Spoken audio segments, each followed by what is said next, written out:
The following are the words of Lou Civello, President of the Suffolk County Police Benevolent Association. Police officers risk their lives to protect our communities and keep our streets safe. These officers are the thin blue line that stands between your family and the criminals that would do them harm. We are your neighbors, protecting your neighborhood. Hold the line. Support law enforcement. Stand with the Suffolk County PBA. The following radio show is live, except for the announcement you're hearing right now. Welcome back to Your Island Live with your host, Tom Schiliro, on 103.9 LI News Radio.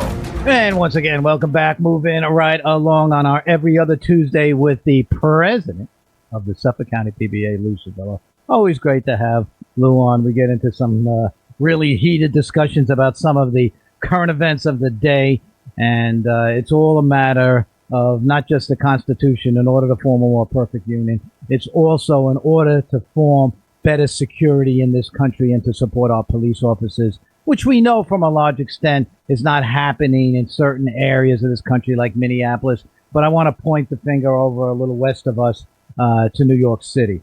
And this is home. It's home for folks like Lou Civello, a former member of the New York City Police Department, as so many others from Nassau County and Suffolk County police officers initially got started over at NYPD.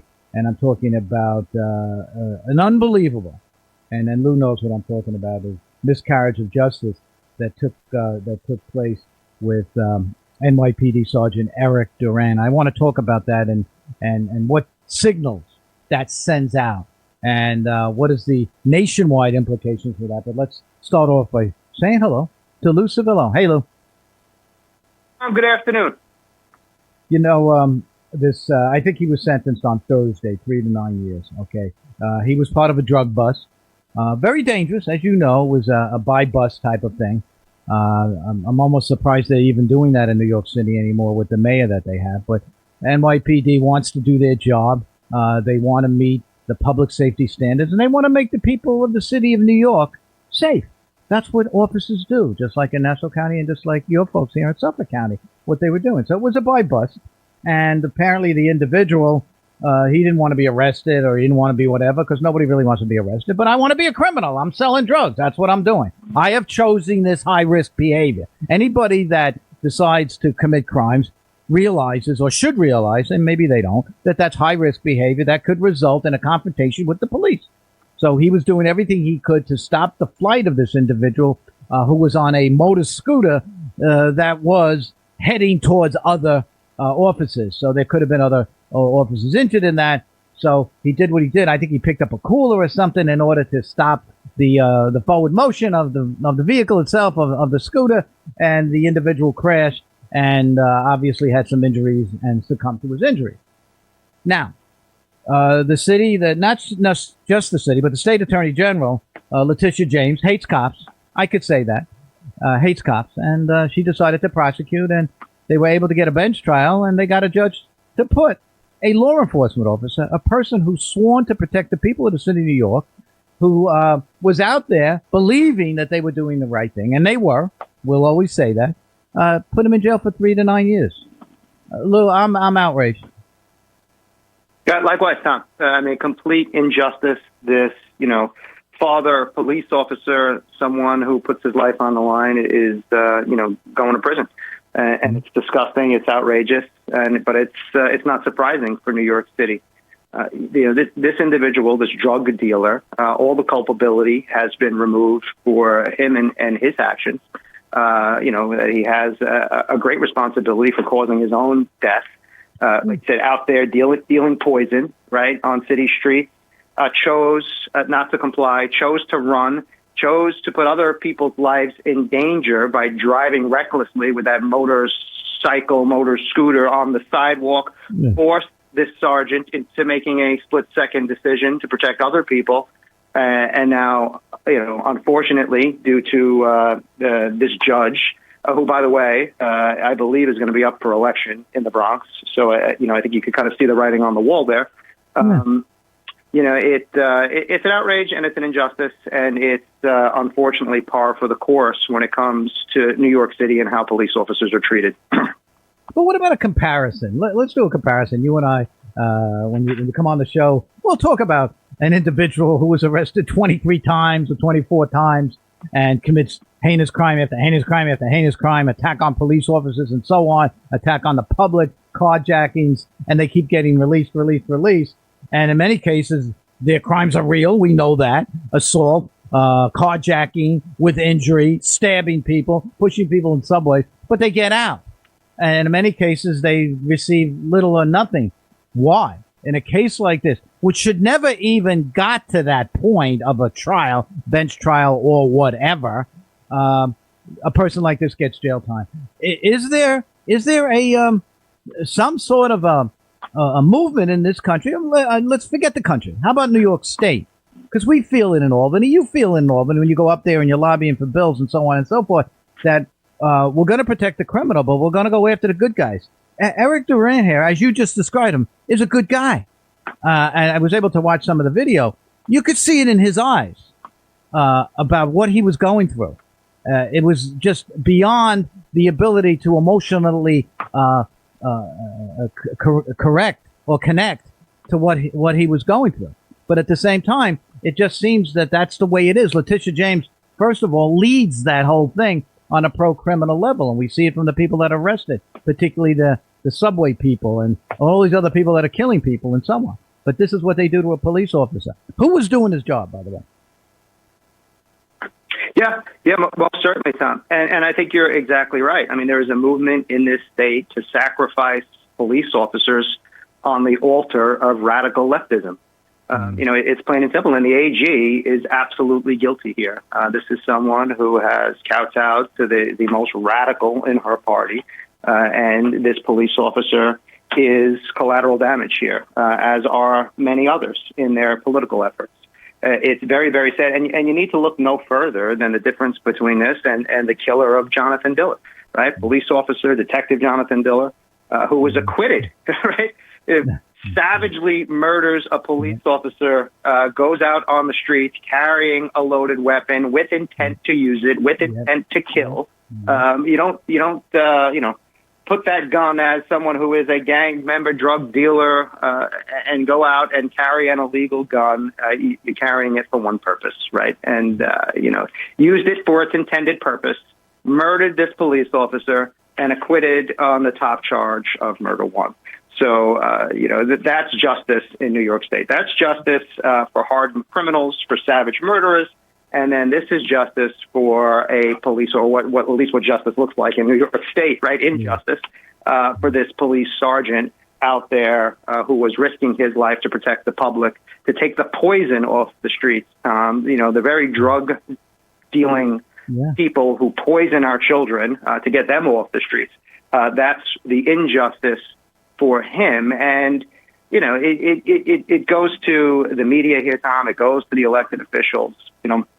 I'll bring up another case, again, from New York City, which we commented on our social media, which was that case of the individual out stabbing and slashing people with that machete, right? And you take a look at the headline in Newsday, which was just disgusting, and I felt compelled to comment on it. You had these heroic officers, right? So here you have this madman with a machete. He stabs and slashes multiple people. Police officers intervene with great risk to themselves, right, in order to stop this. They use justified force in order to do that, and unfortunately this person dies. And the headline is, police officers fatally shoot, man on subway who happened to stab some people, right? Crazy. I mean, this was heroic actions. No other way, no rational person. And, later on we find out that this person, thought he was Lucifer, thought he was Satan himself, and that's why he's out there stabbing and slashing. And no rational way to look at this, but that these heroic police officers save lives, right? But that's not how the headline's framed. And, when you see what the other side, well, what are you concerned about? They just stated the fact. No, they didn't just state the facts, right? They're framing this in a particular way. When you look at that headline that Newsday wrote, and they just gloss over the fact that at great peril to themselves, they engaged this madman who was stabbing and slashing, right? When you just gloss over that or completely ignore it in the headline, and you focus on police fatally shoot someone, right? You're doing that again with intent, and you're doing it to frame the police officers as villains instead of recognizing their heroic action. So it goes to the media, it goes to the politicians. It's a sad state of affairs here in New York State, and it's why, we increasingly become less safe. Increasingly, people are not going into these jobs, and it's because of the people we're putting in the office, and it's because we're tolerating this from this corporate media. That's another case. I almost try to put it in the deepest recesses of my brain because I don't want to keep thinking about them, The NYPD Sergeants Benevolent Association, they're partnering with the National Police Defense Foundation. They're trying to raise some money for the Sergeant Duran. And this way they could appeal this to a higher state court. Just from your knowledge and your just an edification of this and trying to look at it, what level of success might that happen? Now, they're going to put out, obviously, the bulletin's going out to every police department in the United States. And I would think that there's going to be a great response to it. Level of success when it comes to that. And it involves the Sergeants Benevolent Association in New York City. Yes, and you have a great union there. Their president, Vinnie Valley-Long, outstanding, one of the best in the business. They are very well represented. They have excellent counsel in the Quinn firm that handled that original case. They did a great job handling it. Unfortunately, I think the dice, they were loaded before they got into the courtroom. And I'm hopeful that there might be an overturnment of this on appeal. They're very hopeful too. I can tell you, Tom, we just made a significant donation to that effort. I know my members are personally donating to that effort because it goes beyond a single sergeant. It goes beyond a single union. As you said, this AG has purview over every police interaction, that results in a death here in New York State. So if they can do it over to the SBA, if they can do it to Sergeant Duran, then they can do it here in Suffolk County. They can do it anywhere in the state. And again, this is not what justice looks like. So you have every police officer in this state who is in this fight to get this overturned and to win Sergeant Duran's freedom. Well, what are some of the, we've hired quite a bit in Suffolk County. And I remember when we transitioned, I was initially with the Suffolk County Park Police, and then we transitioned over to the Suffolk Police Department. And we got sworn in, brand new shields, the whole thing. And I remember meeting with, at the time, with the PBA, the organization that you now head up to. And there was some concern among the newer members that were coming aboard the Suffolk Police Department is having your back.